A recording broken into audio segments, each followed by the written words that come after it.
7장 7절 8절 말씀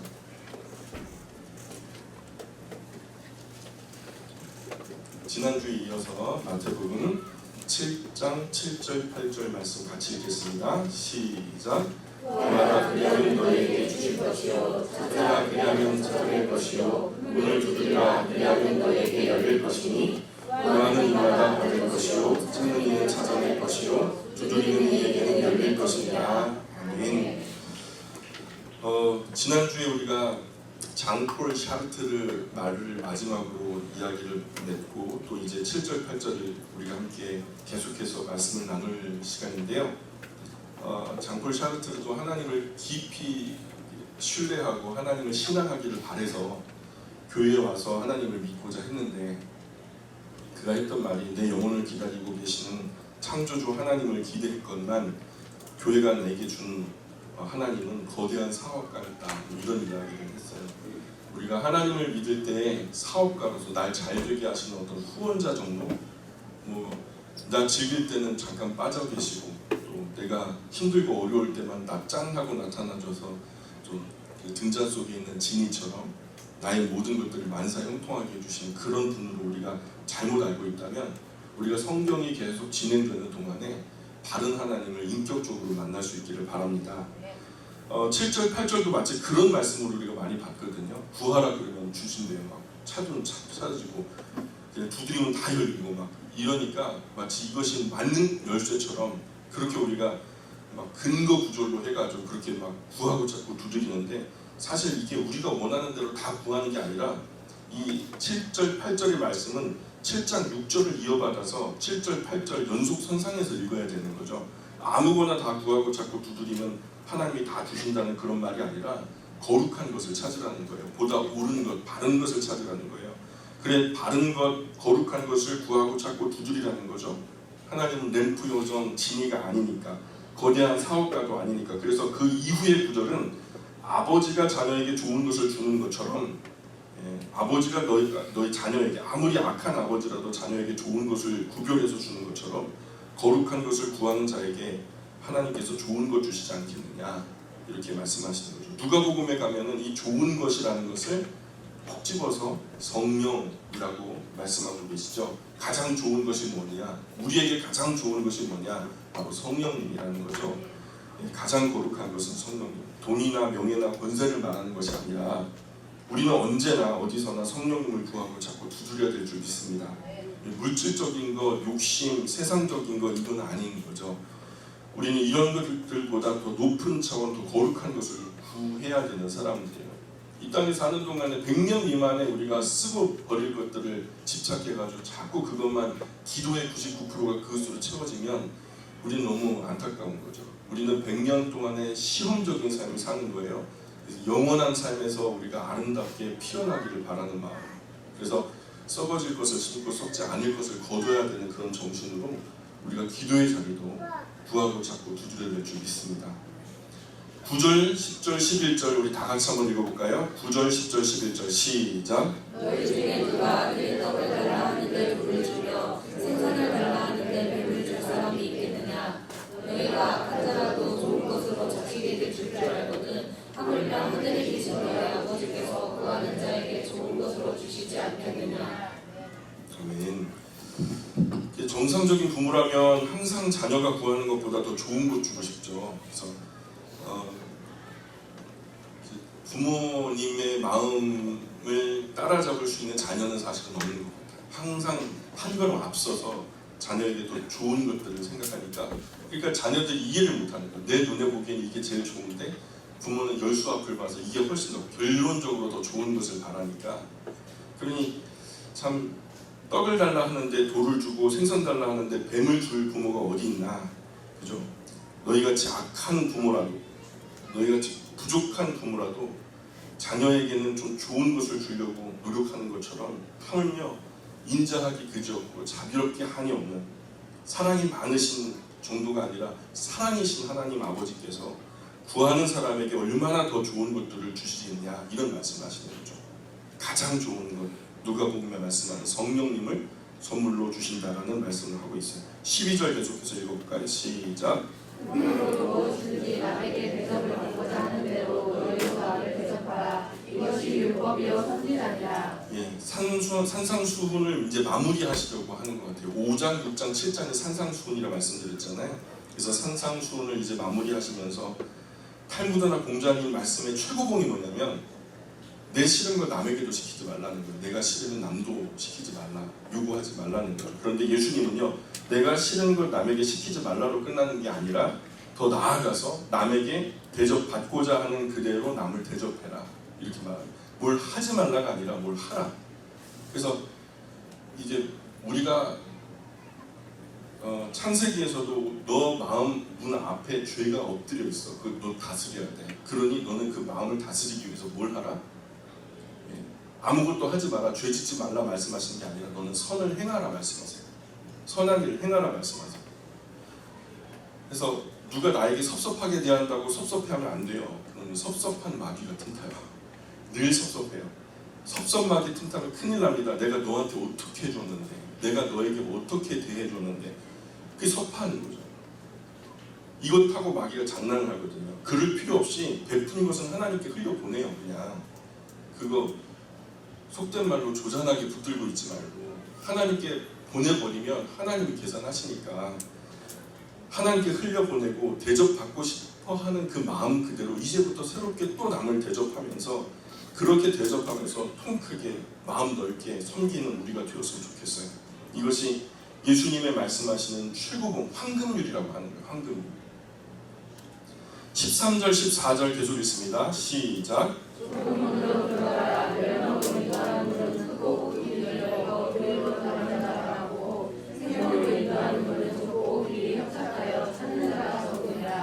예, 우리 앞에는 늘 좁은 문과 넓은 문이 공존하죠. 항상 선택할 때 쉬운 선택이 있고 어려운 선택이 있죠.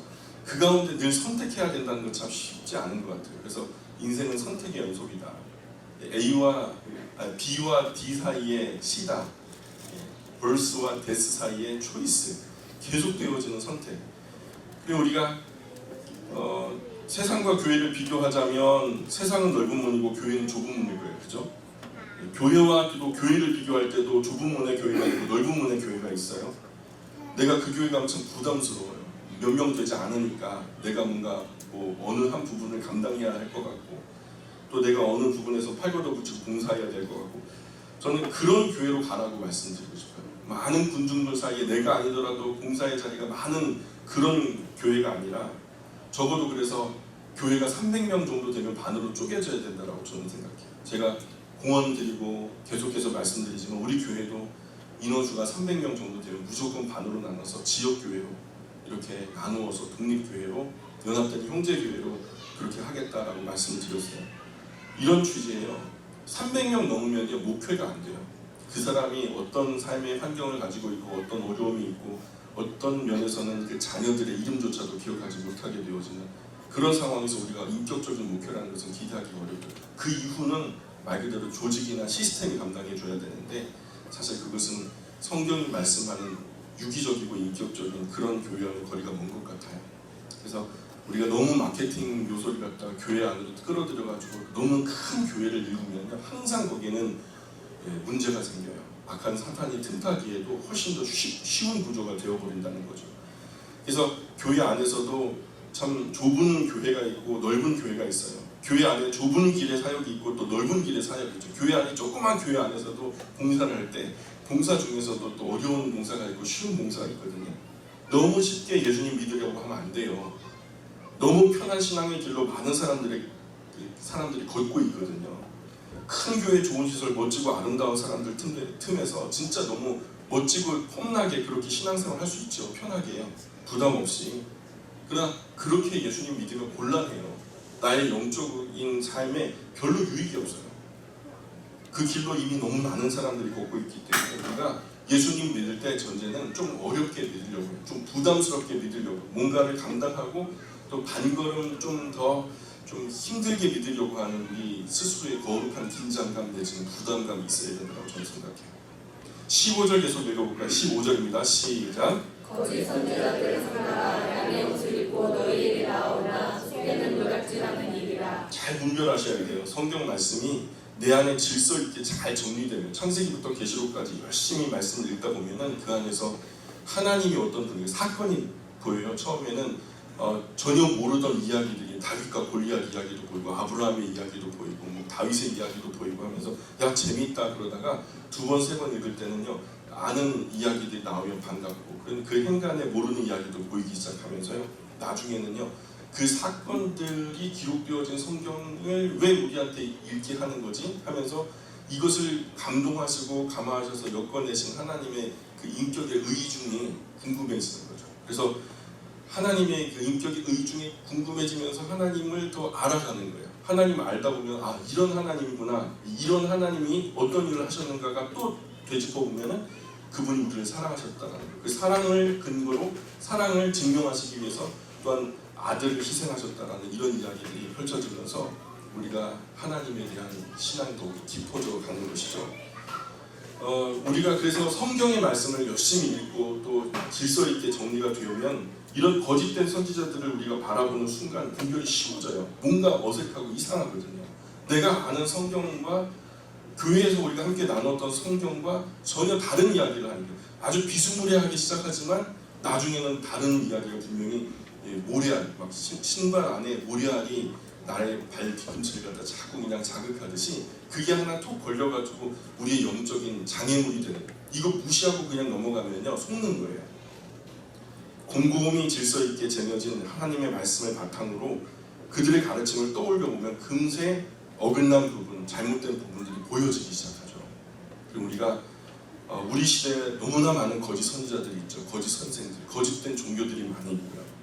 양의 옷을 쓰고 있는 이리, 늑대, 우리의 영혼을 말 그대로 잡아먹고자 하는 그러한 거짓된 공동체들도 참 많이 있어요. 노략질하는 이랑 우리가 잘 분별하셔야 될 줄 믿습니다. 16절부터 20절까지 계속 읽어보겠습니다. 16절부터 20절까지 시작. 그들의 열매로 그들을 알지니 가시나무에서 포도를 또는 엉겅퀴에서 무화과를 따겠느냐. 이와 같이 좋은 나무마다 아름다운 열매를 맺고 헛된 나무가 나쁜 열매를 맺나니 좋은 나무가 나쁜 열매를 맺을 수 없고 헛된 나무가 아름다운 열매를 맺을 수 없느냐. 아름다운 열매를 맺지 아니하는 나무마다 지켜 불에 던져지리라. 이러므로 그들의 열매로 그들을 알리라. 아멘. 그래서 결과라는 말이 있죠. 결과라는 맺어졌다. 과실 과자를 쓰잖아요. 열매가 맺어졌다라는 거죠. 행실은 뭘까요? 행실? 행동에 열매가 있다. 그 행동에 열매가 생겼다라는 거죠. 행동의 열매. 열매를 보면 나무를 알게 되는 것처럼 사람은 그 행동을 보면 사람을 알게 되는 거죠.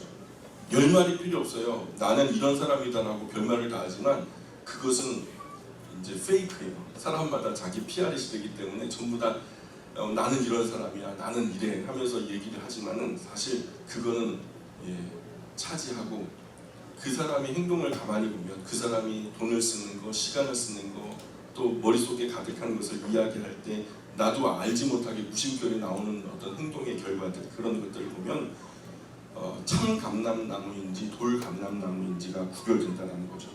우리는 지금은 몰라요, 그죠? 열매가 되면 알죠. 이게 돌감나무인지 아니면은 진짜 대봉감인지 잘 알지 못하지만 열매가 맺어지면 어린 아이도 쉽게 알 수 있겠죠. 저는 개인적으로 지금 우리 시대가 인류 역사의 가을을 맞고 있다고 생각해요. 민족과 또 종교대로 맺어진 열매들이 이미 역사에 많은 이야기들을 하고 있다. 그래서 기독교의 복음이 들어가 성경이 들어가서 그 민족 가운데 선포되어진 민족들이 어떤 삶을 살고 있는지에 대한 이야기가 벌써 열매로 보여지고 있다는 생각이 들어요. 그래서 이 세계 지도를 펼쳐놓고서 교회가 들어가 하나님의 말씀이 선포되어진 나라와 그렇지 않은 나라를 비교해 보면요, 어떤 것이 더 또 선진 의식을 가지고 인간답게 사는지 우리가 쉽게 구별할 수 있다고 생각해요. 어떤 열매가 아름다운지 금방 분별이 되죠. 어떤 종교의 열매가 아름다운지 확실하게 나타날 테니까 우리가 정말 그러한 자부심으로 우리가 우리의 신앙을 잘 고수했으면 좋겠습니다. 21절 계속 읽어볼까요? 시작. 나더러 주여 주여 하는 자마다 다 천국에 들어갈 것이 아니요 다만 하늘에 계신 내 아버지의 뜻대로 행하는 자라야 들어가리라. 제일 중요한 것은 내 뜻이 아니죠. 나는 이제 앞으로 내 인생의 5개년 계획, 10개년 계획을 이렇게 했어 하면서 하는 게 내 뜻이죠. 그것은 정말 중요한 것은 아버지의 뜻을 아는 거죠. 알아야 행할 거 아니에요. 하나님이 기뻐하시는 그 삶을, 그 뜻을 알아야 우리가 행할 거 아니겠습니까? 알려면 어떻게 해야 되죠? 하나님의 뜻을 어떻게 우리에게 가르쳐 주시죠? 환상과 음성으로 들려주시나요? 하나님의 말씀으로 창세기부터 요한계시록까지 이미 하나님께서는 그 선하신 뜻을 확실하게 필요 충분하게 펼쳐주셨단 말이죠. 그러니 우리가 창세기부터 요한계시록까지 계속 읽고 공부해야 되거든요. 무엇을 위해서? 우리가 무엇을 위해서 성경을 공부해야 되죠? 아버지의 뜻을 알기 위해서. 성경 읽기는 삶의 일부가 되어야 돼요. 생활에 어떤 아침, 점심, 저녁을 먹는 것처럼 우리 영혼의 양식이 되어서 이것을 매일 양식처럼 우리가 취해야 돼요. 매일의 삶에 아침과 저녁에 세수하고 발 닦고 이빨 닦고 막 손에 그렇게 하는 것처럼 우리가 일상에 하나님의 말씀을 들고 읽고 그것을 생각하고 묵상하는 것이 그렇게 계속 되뇌이는 것이 마치 공기 같고 물 같고 밥 같은 것이 성경 읽기가 돼야 된다고 저는 믿어요. 찔끔찔끔 읽지 말고 밥도 그냥 뭐 티스푼으로 먹지 않죠. 밥 티스푼으로 먹지 않잖아요. 그죠? 모르겠어요. 여기 좀 살이 없으신 분들은 티스푼으로 먹을지 모르지만 저는 그렇게 먹으면 별로 만족이 안 되더라고요. 팍팍 퍼서 먹어야 되잖아요. 5장, 최소 10장 막 이렇게 30분 적어도 1시간은 우리가 하나님의 말씀에 집중되어지는 그런 일부가 삶의 일부가 돼야 된다는 생각이 들어요. 또 아는 것으로 끝나면 아무것도 아니죠. 알면 어떻게 돼요? 머리가 커지죠. 머리가 커지면 실천은 안 하고 그냥 실천 안 하니까 팔다리는 비실비실해지고 또 먹기는 많이 먹어서 배는 볼록 나오고 그러면 어떻게 되죠? 머리는 크고 팔다리는 비실비실하고 배는 볼록 나오고 완전히 여러분 옛날에 보셨던 E.T.라는 영화 아세요? 외계인처럼 그런 신앙이 되죠. 영적인 기형이죠. 아는 것으로 끝나면 아무 의미가 없어요. 그것을 행하는 자라야 천국에 들어간다라고 말씀하시니까 이미 우리가 아는 것만으로도 천국에 들어가고도 충분히 남아요. 이미 우리가 알고 있는 거 더 이상 뭐 알 것은 없어요. 근데 우리가 행동이 안 따라주니까 중요한 것은 이제 천국에서 살아갈 참된 가치를 증명하는 남은 삶이 되기를 우리가 노력해야 될 줄 믿습니다. 누가복음 11장에 나오는 이야기예요. 귀신 들려서 말 못하는 벙어리가 된 사람이 있었어요. 예수님께서 그 벙어리 귀신을 쫓아내버리니까 그 벙어리 되게 한 귀신이 쫓아내버려서 그에게서 나가니까 그러면 사람이 말을 하겠죠. 그래서 말을 했는데 그랬더니 어떤 사람들이 말하기를 귀신의 왕 바알세불이 짚혀서 귀신을 쫓아냈다 이렇게 말하는 거예요. 짚혔다라는 말이 어떤 사람에게 신이 내려서 모든 것을 알아바치고 신통하고 묘한 힘이 생겨서 그런 힘이 생겼다 이런 말을 갖다 짚혔다라고 하거든요. 근데 예수님께서 바알세불에 짚혀서 그 바알세불 귀신이 예수님에게 짚혀서 그런 힘을 빙자해서 예수님이 이런 일을 하신다라고 얘기하는 거예요. 사람들이. 그리고 또 어떤 여자는요 소리 지르면서 이 똑같은 사건을 바라보는 또 한 사람의 여자는 소리를 지르면서 당신을 뵌 태가 복이 있고 당신을 젖먹이긴 그 젖이 복이 있습니다. 당신 같은 아들을 낳은 그 여인은 얼마나 복된 여인일까요? 하면서 찬송을 하거든요. 그렇게 마리아를 복되게 하거든요. 예수님은 갑자기 그 말씀 끝에 이보다 하나님 말씀을 듣고 행하는 자가 더 복이 있다 말씀해요. 예수님을 낳았던 마리아보다도 하나님의 말씀을 듣고 그 뜻을 행하는 자가 훨씬 더 복이 있는 사람이라고 말씀하네요. 하나님 말씀을 읽고 그 뜻을 이해해서 그 뜻대로 살아가는 사람들이 마리아보다 복된 사람이에요. 아멘 합시다. 22절 계속 읽겠습니다. 시작.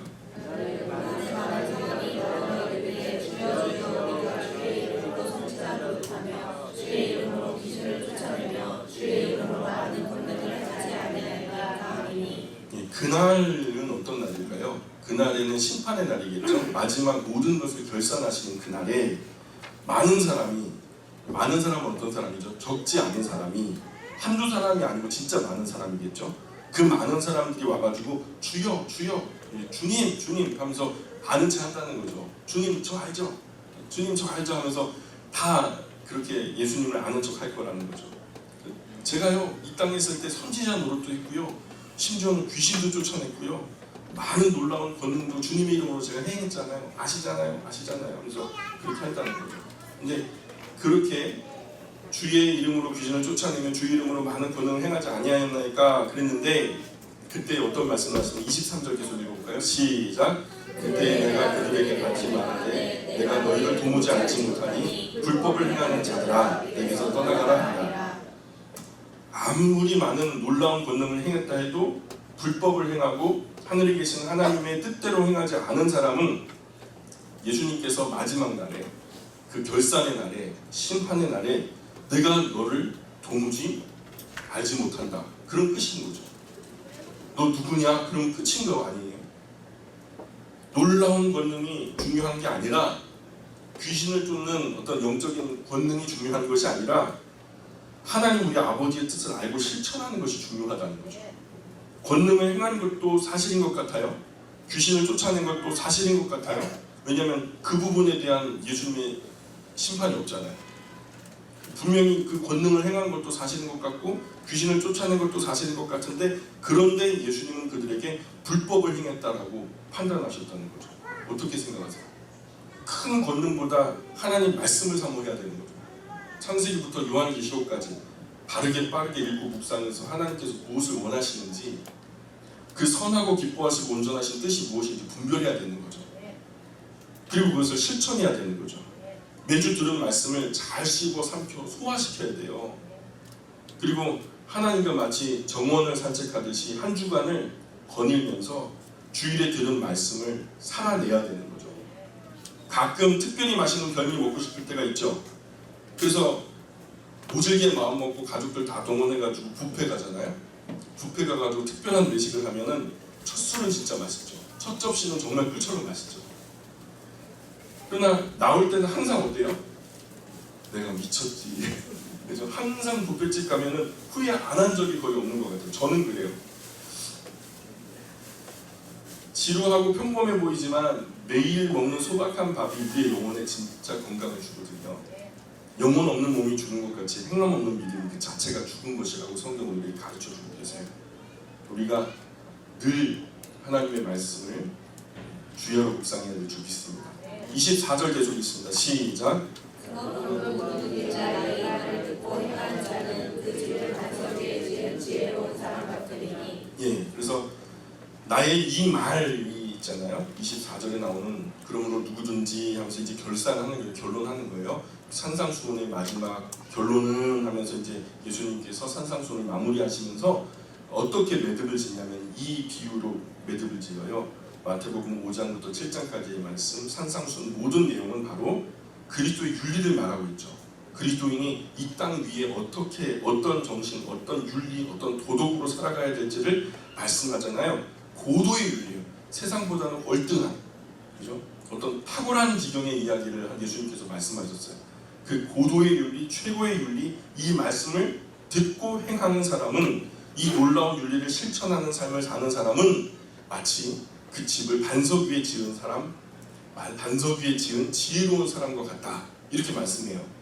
그런데 25절부터 27절 계속 읽어볼까요? 25절부터 27절 시작. 비가 내리고 창수가 나고 바람이 불어 그 집에 부딪히되 무너지지 아니하나니 이는 주술을 반석 위에 놓은 까닭이요 나의 이 말을 듣고 행하지 아니하는 자는 그 집을 모래 위에 지은 어리석은 사람 같으니 비가 내리고 창수가 나고 바람이 불어 그 집에 부딪히매 무너져 그 무너짐이 심하니라.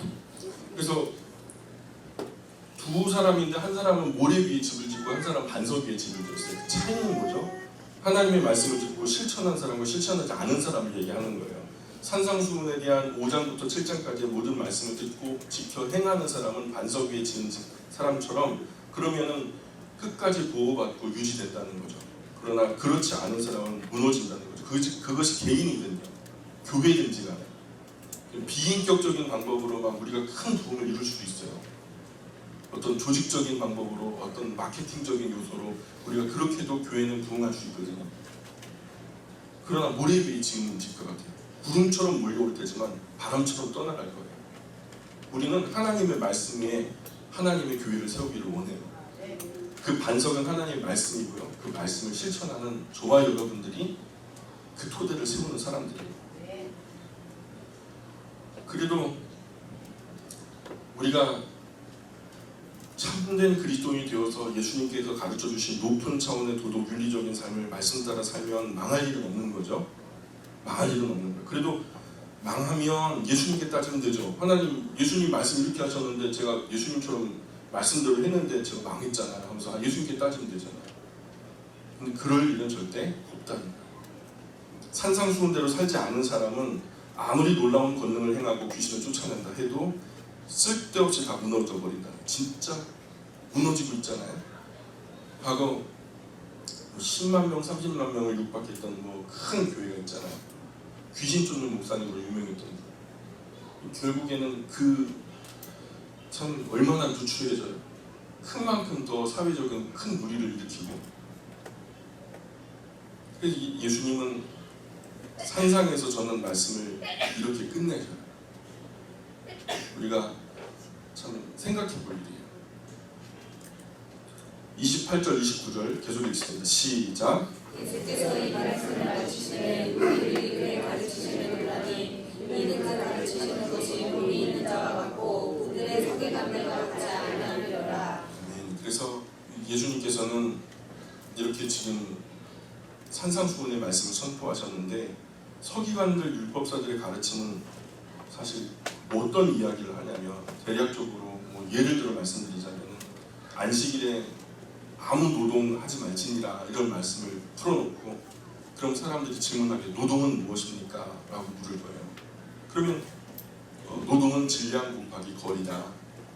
그래서 질량은 얼마인가요? 무화과 3개 이상은 해서는 안 되는 무게지. 그건 노동이다. 무화과 3개 무게 이상만큼 들어올리면 노동이 되는 거예요. 그들의 법에 따르면. 그리고 거리는 얼마가 될까요? 거리는 900m까지는 괜찮다. 그러면 아이가 놀다가 905m에서 넘어졌어요. 그럼 일으켜줘야 되는데 그거 어떻게 해요? 그러면 엄마가 치마 끝에다가 끈을 달아가지고 나가면은 난감한 상황을 면할 수 있다. 진짜 그들의 유전에 의하면 이런 것들을 안내하고 있다는 거죠. 인격적인 것들 아닌 것 같잖아요. 예수님의 말씀은 이런 것과는 차원이 아니고 전혀 다른 표현이죠. 본질의 핵을 건드리는 말 그대로 우리 인생의 영혼의 어떤 코어를 건드리는. 그래서 삶의 방향이 달라지고 세계관과 가치관과 인생관이 달라지게 하는 그런 메시지를 우리에게 주셨잖아요. 그래서 예수님의 말씀은 권세 있는 자 같았다라고 고백하는 거죠. 오늘 많은 교회가 성경 몇 절 읽고 그걸 주제로 목회자가 원고 만들어갖고 설교를 하는데 흐름에도 맞지 않고 주제를 부각시키려고 성경에다가 엉뚱한 예화를 가져오고 통계나 사건이나 뉴스 이상한 것들 많이 덧붙여요. 그리고 너무 도에 지나치게 과잉 해석해가지고 마치 이거 아니면 절대적으로 아닌 것처럼 꼭 옛날 바리새인들 서기관들이 설교하는 것과 똑같이 해요. 성경 말씀 그대로 알아들을 만한 하면 끝이에요. 나머지는 그냥 성도 몫이거든요. 저는 이 자리에 앉아 계신 분들이 성경을 지금 당장에 펼쳐하고 읽는다 해도 95%, 97%까지는 아무 문제 없이 다 이해하실 거라고 접니다. 부족한 3%, 5% 때문에 제가 이 자리에 있는 거라고. 그만큼 많이 배우셨고 그만큼 상식이 있으시고 그만큼 맑은 정신을 가지고 계신 분들이니까요. 문제는 뭐냐면 우리의 신앙이 너무나 의존적으로 변질되었다는 거예요. 전문적으로 목회자에게 모두가 의존하는 그런 경향으로 바뀌었다는 거예요.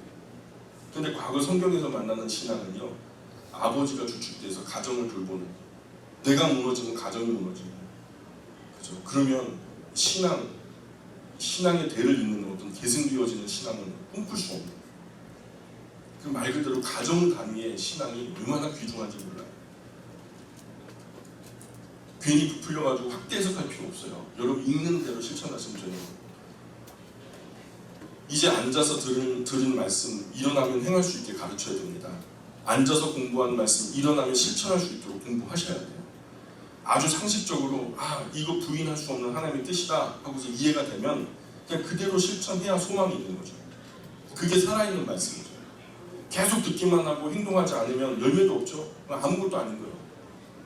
열매가 없으면 행실이 없으면 그저 미신이 같은 거죠.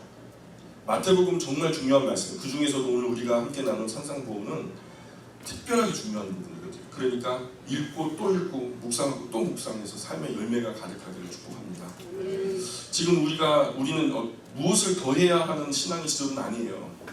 우리가 지금 하고 있는 것으로 충분해요. 왜냐면 일주일 동안 여러분 직장이나 학교에 가가지고 열심히 공부하시고 열심히 일하시는 거 이거 이상 없어요. 예. 그리고 주일날 나오셔서 아침에 예배드리고 오후에 성경 공부하고, 그리고 여러분 가정에서 특별한 성경 교훈을 아버지 중심으로 해가지고 우리 가족은 일주일에 한 번은 내가 이렇게 할 거야 라는 어떤 주관이 있으면 그렇게 하시면 되는 거예요. 가정의 목회는 누구 책임이다? 아버지 책임이라는 거예요. 철저하게 아버지 책임.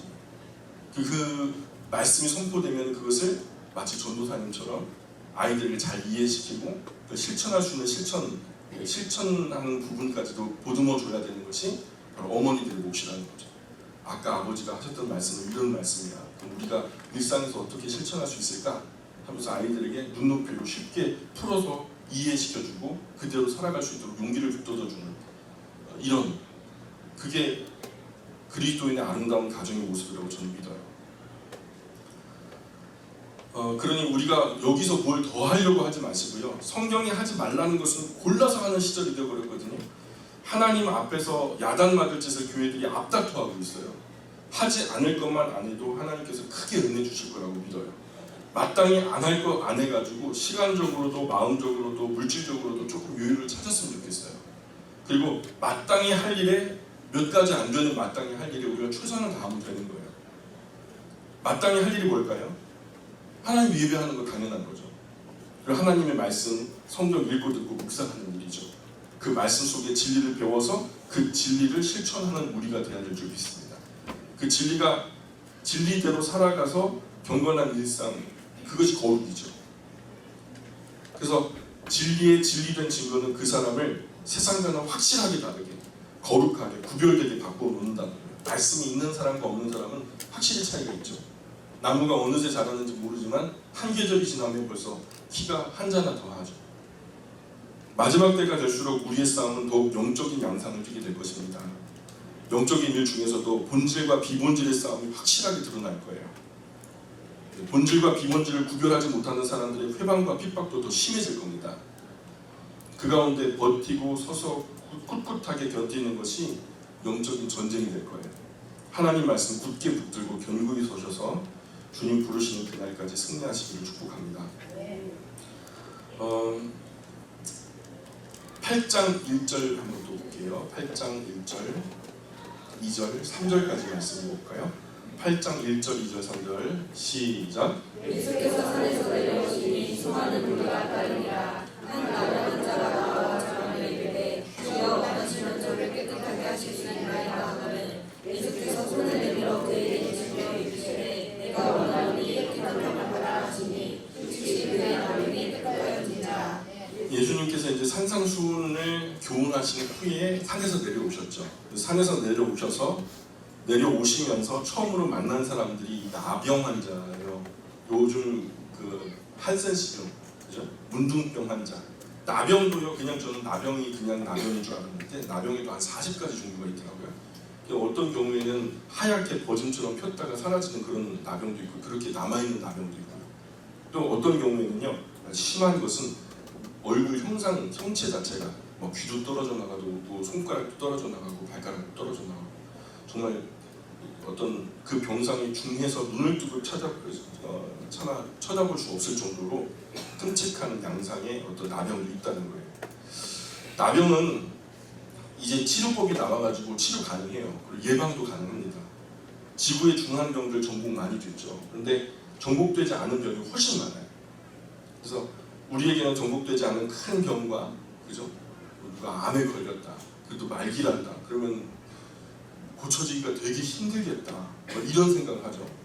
감기 같은 경우에 저는 콜록콜록 하면은 다음 주에는 다 낫고 오시겠지, 뭐 이런 식으로 생각하거든요. 이게 쉬운 거예요. 감기는 쉽고 암은 무겁고 어렵고 이런 생각을 하거든요. 근데 사람에게나 큰 병, 작은 병, 어려운 병, 쉬운 병이 있죠. 사실 살아오면서 우리가 많은 병에 걸렸었잖아요. 그죠? 감기 걸리셨고, 두통도 있으셨고, 뼈가 부러졌다거나 또 배탈 혈산하시고 또 결리고 타박상 까진 거 먹는 거 삔데 먹는데 막 그죠? 찢어지는 거 등등 지금까지 걸린 모든 병 다 나았어요. 그죠? 안 나았으면 이 자리에 안 계시죠. 다 나으셔서 이 자리에 계시잖아요. 주님은 오늘도 우리를 고쳐주셨어요. 우리가 모를 뿐이지. 깊은 잠을 재워놓고 우리 몸에 우리가 알지 못하는 불완전한 모든 부분들을 소생해 주셨어요. 은혜도 모르고 여기까지 살아왔죠. 그러나 하나님은 우리가 알든 모르든 고쳐놓으셨어요. 그렇게 매일 매 순간 고쳐주시다가 너무 많이 망가져버려요. 너무 많이 망가져가지고 자녀의 아픔이 심할 것 같으면 아가야 그만 집에 가자. 버티고 애쓰는 거는 못 보겠다 야. 그러면은 손 가만히 잡고 데려가시는 거죠. 난치병, 불치병에서 치료받는 것은 우리가 볼 때나 기적이지 하나님은요 두통이나 감기나 암이나 말기나 다 똑같아요. 오래된 병이나 갓 생겨난 병이나 밀기나 사기나 말기나 다 똑같죠. 죽은 이를 살리시는데 하나님이 무겁고 가벼운 병이 어디 있겠어요. 그런 눈으로 보자면 오늘 이 자리에 앉아 계시는 모든 분은요 다 하나님의 은혜로 병고침을 받지 않으신 분이 없으신 거죠. 다만 우리가 모르고 지나갔을 뿐이죠. 매일이 기적이죠. 우리가 몰랐을 뿐입니다. 1절 2절에 보니까 예수께서 산에서 내려오시니 수많은 무리가 따르니라. 한 나병 환자가 나와 절하며 이르되 주여 원하시면 저를 깨끗하게 하실 수 있나이다 하거늘. 병든 분 중에 누가 치료받기 원하지 않는 사람 있을까요? 다 낫기를 원하죠. 중요한 것은 고쳐주는 분도 원하셔야 된다는 거예요. 나는 정말 죽을 만큼 고쳐주기를 바라지만 내 앞에 치료의 능력을 갖고 있는 의사가 나는 고쳐주기를 원치 않아. 그러면 안 되는 거죠. 자, 그래 정말로 고쳐주시는 분도 원하셔야 고침을 받으시는 거죠. 3절에 보니까 예수께서 손을 내밀어 그에게 대심에 이르시되 내가 원하노니 깨끗함을 받으라 하시니 즉시 그의 나병이 깨끗하여 진지라. 자, 손을 내밀어 그에게 대시며 이게 평범한 말 같아도 굉장히 의미 있는 말이죠. 왜냐하면 율법으로나 위생적으로나 나병 환자에게 손을 대면 돼야 안 돼요. 전염되니까 안 되는 거잖아요. 상식적으로. 나병 환자도 병에 걸리지 않는 사람이 자기에게 손을 대도록 그냥 두어서는 안 돼요. 그래서 당시 나병 환자가 일반인들이 모르고 자기에게 접근하잖아요. 그러면 흙먼지를 날려야 돼요. 뽀얀 먼지를 날리면서 부정하다 하고 큰 소리로 질러줘야 돼요. 만약에 그거 옆에 일반인들이 오는 것을 알면서 불구하고 흙먼지를 날리면서 부정하다 그 소리를 안 하잖아요. 모르고 일반인이 접근했는데 옆에 보니까 나병 환자가 있어요. 그러면 돌로 쳐서 죽여도 괜찮다고 그랬어요. 이런 나병 환자가 깨끗하게 되는 것은 주님이 원하셨죠. 원하시는 것을 넘어서 예수님은 더 가까이 다가가셔서 불가촉 원칙을 넘어서셔서 친절하게 손을 내밀어서 그 환부에 대신 거예요. 그 몸에 대신 거예요. 그리고 그 환부를 어루만져 주셨다는 거 아니겠어요? 그냥 대셨다 이렇게 말하지만 사실 손을 내밀어 그에게 대시며 많이 상했구나, 많이 망가졌구나 하면서 예수님께서 어루만져 주셨다는 말씀 아니겠어요? 예수님께서 원하시면 손 안 대고도 고치실 수 있잖아요. 아멘입니까? 예수님이 원하시면 손 안 대고도 고치실 수 있잖아요. 근데 굳이 손을 대셨다는 것은 좀 의미가 있는 이야기인 것 같아요. 더 가까이, 더 친밀하게, 특별하게 다가가셨어요. 사실 나병 환자는 병이 발현한 이후로 누군가 자기를 만져준 사람이 있을까요? 나병 환자들끼리도 서로 지저분해갖고 안 만질 거예요. 누군가 나에게 뭔가 스킨십을 했다는 거, 나를 터치했다는 건 굉장히 큰 의미가 있는 거죠. 예수님께서 그 마음의 깊은 고통과 어려움을 아시는 거죠. 아마 예수님의 이런 어루만짐을 받았을 때 나병 환자에게는 굉장히 큰 감동이 됐을 거라는 생각이 들어요. 내가 원한다, 깨끗함을 받으라 하면서 예수님께서 만져주셨다는 거죠. 단지 몸에 걸린 병의 치료뿐만 아니라 질병의 고통과 그에 따르는 서름까지도 만져주신 거죠. 아마 이 나병 환자 굉장히 큰 위로를 받았을 거예요. 그래서 그 말씀 끝에 뭐라고 나오면 즉시 그의 나병이 깨끗하여진지라 이렇게 말씀합니다. 특별한 케이스이기 때문에 굉장히 큰 이슈가 됐죠. 당시에 이 사건이 기사화되고 막 성경에 기록될 정도로 유명한 사건이 된 거예요. 이런 병든 사람을 하나님은 민망하게 여기시고 안타깝게 보신다는 것. 모든 질병이 어떤 죄와 직접 연관이 있는 것은 아니에요, 사실. 병 걸린 사람들은 다 귀신 들렸다, 병 걸린 사람들은 다 하나님 저주하셨다, 이렇게 착각하시는 분들인데 그건 아니고요. 본질적으로 생각해 보면은 모든 질병과 불행의 원인은 어디 있어요? 우리의 원죄에 있는 거 아니겠어요? 환경이 띄어지고 원래 하나님이 창조하신 아름다운 온전한 세상에서는 사람이 이렇게 아플 필요가 없었거든요. 근데 우리가 죄를 범한 이후로 생태계 환경 자체가 많이 망가져 버렸고요. 또 이 지구 환경이 많이 변질이 되었어요. 그래서 결국 우리가 어떤 죄를 지어서 병에 걸리는 것은 아니지만 원죄와 상관없다라고 말할 수 없는 거죠. 죄가 인간 역사에 들어옴으로 사람과 함께 자연계가 징계를 받았고 환경과 위생과 여러 열악한 상황과 먹는 음식, 마시는 물 등으로 사람은 약해지고 병들었어요. 죄와 질병은 직간접적으로 분명하게 관계가 있는 것은 확실해요. 예수님께서 지금 하려고 하시는 일은요, 지구 안의 모든 질병을 없애시려는 건 아닌 것 같아요. 그죠? 그런 의도가 있었다면 지금 지구 안의 병이 점점 창궐하는 것은 예수님의 게으름 탓일 수도 있을 거예요. 그죠? 근데 지금 예수님은 그런 의도가 아니에요. 모든 지구 안에 있는 질병을 다 치료하신다, 그런 의미는 아니에요. 말씀을 따라 계속 살펴보면은 예수님은 나에게 병을 고칠 능력도 있을 뿐만 아니라 죄를 사하는 권세가 있음을 너희로 알게 하려고 한다는 의도를 확실하게 밝히셔요. 죄를 사하는 건 누가 할 수 있어요? 죄를 누가 용서할 수 있어요? 하나님만. 지난 시간에 우리가 함께 살폈지만 오직 하나님만 하실 수 있는 거거든요. 그러니까 유대인에게 죄를 사하는 권한은 하나님께만 있는 것이 상식인데, 그런데 예수님께서 죄를 사하시는 것을 보면 어떻게 생각해야 될까요? 정상적이고 상식적인 양식을 가졌다고 하면, 아, 죄를 용서하시는 것을 보니까 예수님이 어떤 하나님의 권세를 가지고 계시구나, 예수님이 하나님이시구나, 이런 것을 말씀하고 계시는 것을 알아들어야 되는 거죠. 근데 알아듣지 못하는 거예요. 예수님은 병의 치료를 통해서 죄사함의 권세를 가지고 계셨고, 그를 통해서 자신이 하나님의 본체라는 사실을 계속해서 말씀하고 계시는 거예요. 그리고 당시 유대인은 성부 하나님만 계신 줄 알았어요. 구약 성경에 나오는 성부 하나님만 계시는 줄 알았는데, 가만히 보니까 성자 하나님도 계시고, 더 나아가서 예수님의 사역 끝자락에 성경 하나님도 삼위일체로 계신다는 것을 알려주셨거든요. 예수님은 이런 병고침을 통해서 하나님을 알게 하셨고, 예수님 자신도 하나님 되심을 선포하고 알고 믿게 하려는 목적이 있는 사건이었다는 거죠. 예수님이 신비한 능력으로 이 세상 모든 병을 다 고쳐버리겠다 하신 것 같지는 않다는 거예요. 그럴 것 같으면 세상에 병 하나도 남아있으면 안 되는 거잖아요. 노아 홍수 이후에 우리의 수명이요 1000년 동안 살았어요. 사실은 무두셀라, 그죠? 1000년 가까이 살았잖아요. 900세가 훨씬 넘어서 많이 사셨으니까. 근데 지금은 우리가 100년 정도밖에 못 살아요. 그죠? 늙고 병들어서 죄의 싹신 사망으로 가는 삶의 텀이 10분의 1로 줄어든 거죠.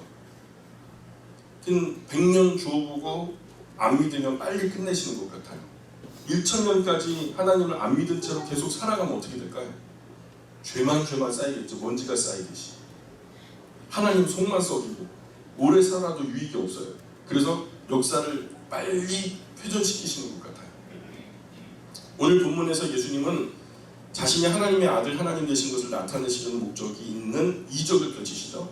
예수님이 병을 치료하시면서 더 나아가 죄를 사하는 권세까지도 자기에게 있음을 보여주시면서 그리스도 구원주가 자신임을 증거하시는 거예요. 하나님의 아들 예수님 안에 참된 생명이 있고 치료가 있고 구원이 있음을 선포하시고 계세요. 이런 치료의 과정에서 하나님께서 우리를 얼마나 안타깝게 보시고 불쌍하게 여기시며 사랑하시는지를 나타내시려고 이 나병 환자의 병을 치료하는 기적을 통해서 종합적으로 보여주시려는 의도가 지금 보이고 있어요. 한 번 보면 병이 치료된 것만 보이거든요. 야, 치료될 수 없는 병이 고쳐졌구나, 이것만 보이는데 2번 읽고 3번 읽고 10번 읽고 20번 읽다 보면 그런 하나님의 아들 하나님이신 예수님의 선명한 의도가 보여요. 굳이 손을 대셨어? 우리가 병이 나서 골골하는 것은 하나님의 뜻이 아니에요. 하나님도 고쳐주시고 예수님도 고쳐주시고 성령님도 고쳐주시잖아요. 본인도 낫기를 원하고 부모 형제도 낫기를 원하잖아요. 사회에서도 병드는 걸 원치 않아서 사회복지 차원에서 나라에서도 그 병 낫기를 노력하잖아요. 병든 거 좋아하는 사람은요, 의사, 약사 뭐 이런 사람들을 좋아하겠죠. 지구에서 병 하나가 없으면 의사도 약사도 진짜 얻어먹어야 되잖아요. 병든 사람 아무도 없어 봐요. 의사, 약사 어떻게 먹고 살아요? 이제 뭐 의료계는 우리가 확실하게 건강하게 사는 삶을 별로 즐거워하지 않는 것 같아요. 적당하게 골고루하고 또 약을 몇 가지는 달고 살아야 제약회사도 먹고 살고, 신약을 개발할 때 한 번에 낫는 그런 약을 개발하면은 망한다면서요.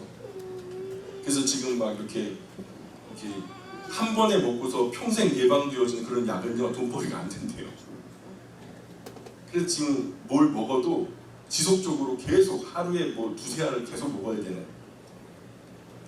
그렇게 개발하는 약들이 적지 않대요. 이런 세태를 고발하는 책들이 서점에 나왔어요. 책을 읽다가 제가 너무 충격을 받아가지고, 그래서 그럴 바에는 차라리 성경대로 건강한 음식을 잘 구별해서 먹고 마셔서 오래 건강하게 살면 얼마나 좋을까. 성경대로 먹는 사람들은 통계적으로도 병이 별로 없어요. 우리가 우선 성경의 레위기의 식단대로 그 말씀대로 먹으려고 노력하는 사람들이요, 그 피를 뽑아가지고 계산해 보니까 상위 1%만큼 깨끗하대요. 보통은 동맥과 정맥이 점도 비율이요 1:1이면은요 최고로 깨끗한 상태예요. 완전히 정화시켜가지고 내보내는 동맥의 피가 제일 깨끗한 상태인데, 그걸 갖다 온 몸에 있는 모든 독소와 지저분한 찌꺼기를 다 안고 이제 거르기 위해서 돌아오는 정맥의 피가 이제 좀 더 탁하고 점도가 높아요. 근데 그게 나가는 피와 들어오는 피가 1:1이면 제일 깨끗한 상태죠. 아이가 태어났을 때 거의 그런 상태인 거죠. 1:2가 되면 몸이 찌뿌둥하고 만성 피로가, 1:3이면 거의 사람 무시 못해요. 4면은 이미 관속에 누워 계시고, 산소만 걸러지고 들어가는 피나 나오는 피가 다 맑아서 깨끗하게 원활하게 흐르는 그런. 근데 유대인이나 몰몬교도나 이 사람들도 다 성경대로 먹거든요. 안식교도들도 그래요. 레위기 수준으로 음식을 구별해요. 하나님이 먹으라 하는 거 먹고 먹지 말라 하는 거 안 먹거든요.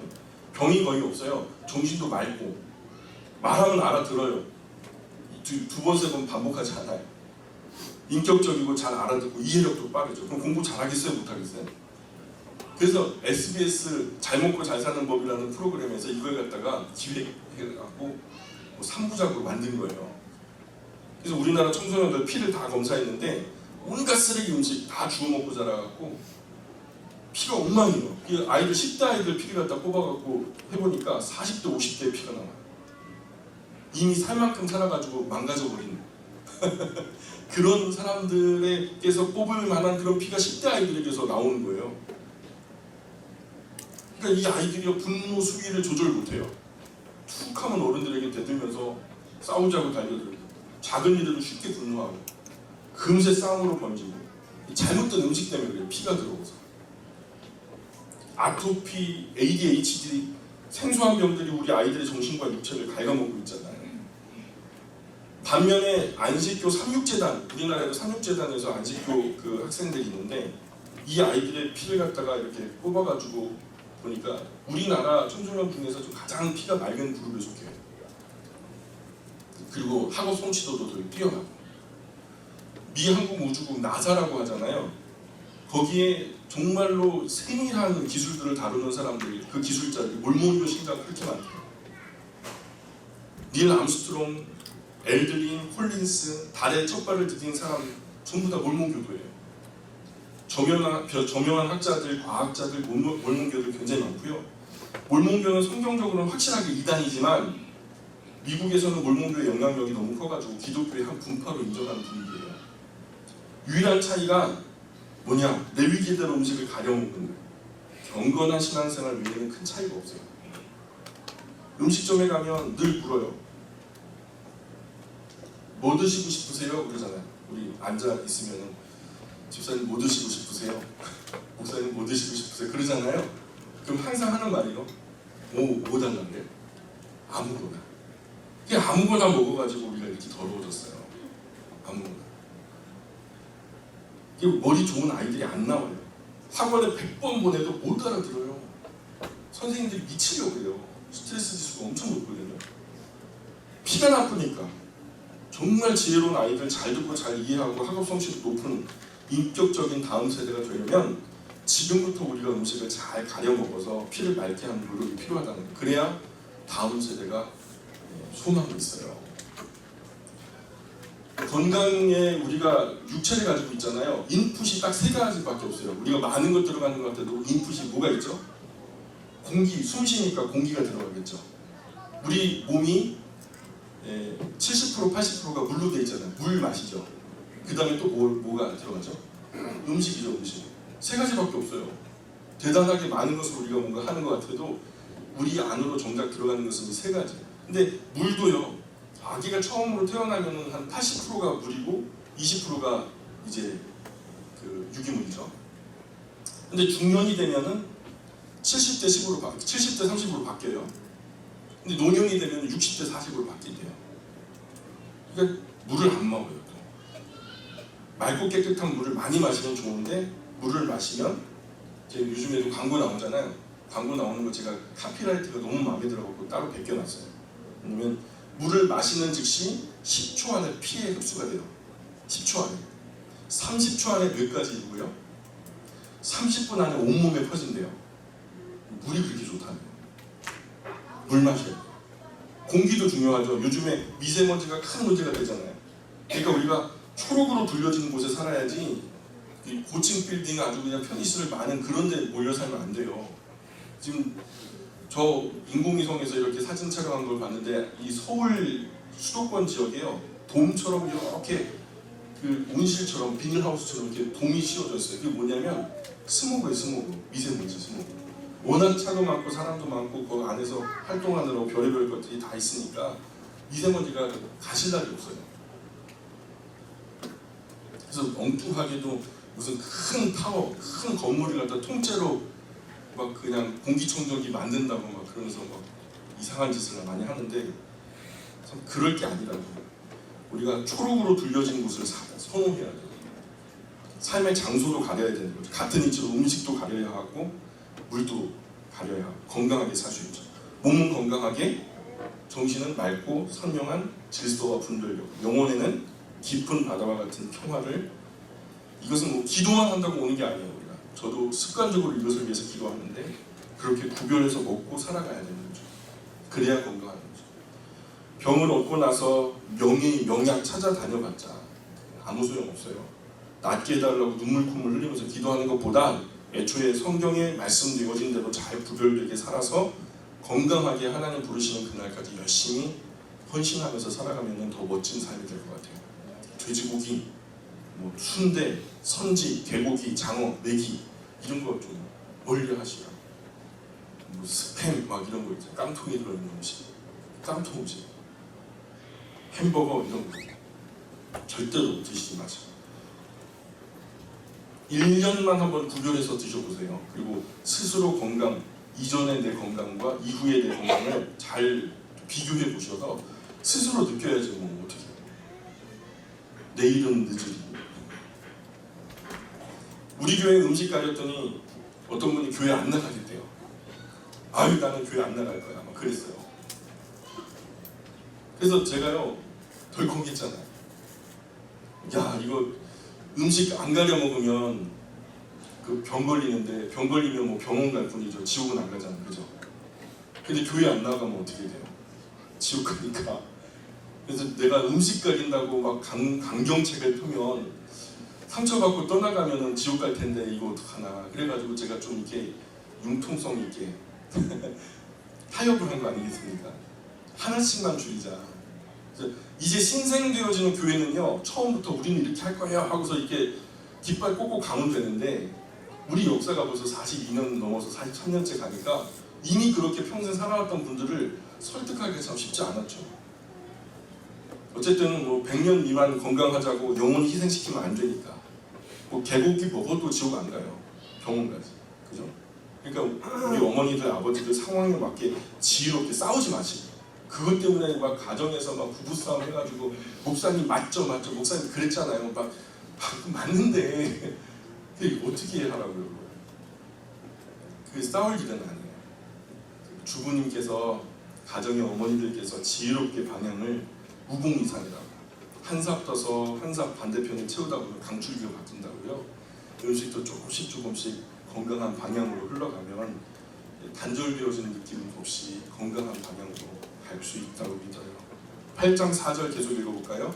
8장 4절입니다. 시작. 주께서 이르시되 삼가 아무에게도 이르지 말고 다만 가서 제사장에게 내 몸을 보이고 모세가 명한 예물을 드려 그들에게 입증하라 하시니라. 레위기 14장에 있는 규례대로 하라는 말씀이죠. 나병 있는 사람은 이스라엘 공동체 안으로 들어오지 못했거든요. 원칙적으로. 그래서 하나님의 위대한 일을 위해서 쓰임받아야 할 민족에 심지어는 뭐 전염병이 번져가지고 막 엄청나게 많은 사람들이 죽어나가면 어떻게 그게 선지자 제사장 나라로서의 사명을 감당하겠어요. 그래서 전염병에 발현한 사람은 항상 격리된 마을에서 살아야 됐어요.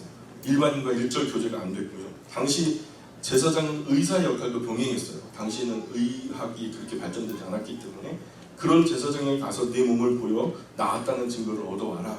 그러니까 완치되었다라는 완치 증명서를 받아오라는 거예요. 그래야 사람들 가운데서 거룩한 영향력을 미치며 남은 생에 의미 있는 삶을 살아갈 수 있지 않겠나. 그래서 우리의 신앙은 영적인 면만 있는 게 아니에요. 우리의 신앙이 영적인 면만 있다면 영적으로만 살면 되는데 사실 우리 현재 육신 가운데 살잖아요. 육신적인 면을 간과할 수 없어요. 생각하는 정신적인 면도 있고요. 치우치면 안 돼요. 이 육체적인 것과 우리의 정신적인 면과 또 영적인 이런 모든 것들을 균형 있게 건강하게 우리 영혼도 하나님 앞에 거룩해야 하지만 우리의 정신도 육체도 구별돼야 할 하나님 앞에서는 예배자는 사실 잊어서는 안 되겠죠.